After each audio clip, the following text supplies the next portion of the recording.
Hello guys, wow! Chicken biryani చూసారు కదా. Chicken biryani process చూస్తూ మనం కొన్ని విషయాల గురించి మాట్లాడుకుందాం. సమ్మర్ హాలిడేస్ కదండి, అక్క వాళ్ళ పిల్లలు వచ్చారు ఇంటికి. సో వాళ్ళకి నేను వండిన వంటలోకెల్లా బిర్యానీ అంటేనే బాగుంటుందంట.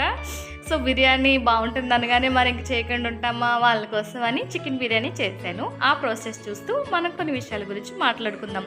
అదేంటంటే మనం మనుషుల దృష్టిలో అంటే నా గురించి వాళ్ళేమనుకుంటున్నారు, వీళ్ళేమనుకుంటున్నారు అని ఎక్కువగా ఆలోచిస్తాం.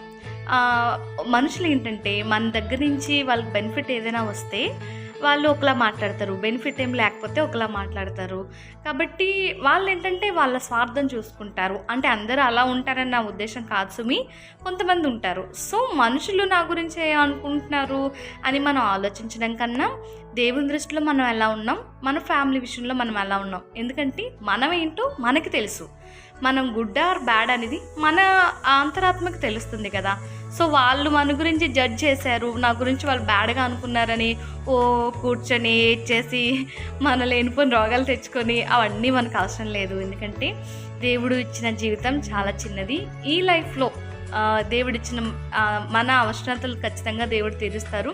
ఇచ్చిన వాటిని బట్టి ఎప్పుడూ హ్యాపీగా ఉంటూ దేవునికి థ్యాంక్స్ చెప్పుకొని దేవుని దృష్టిలో మనం ఎలా ఉన్నాం అనేది ముఖ్యం. కాబట్టి అది మనం చూసుకుంటూ మన జీవితం ఏంటి, మనం మంచిగా ఉన్నామా లేదా, వీలైనంత వరకు అందరితో సమాధానంగానే మనం ఉంటాం. కాబట్టి వాళ్ళు ఏమనుకుంటున్నారు, వీళ్ళు ఏమనుకుంటున్నారు అని ఆలోచించుకున్నా మనం ఉన్న లైఫ్లో హ్యాపీగా బ్రతికేయాలని నా ఉద్దేశం. ఏమంటారు?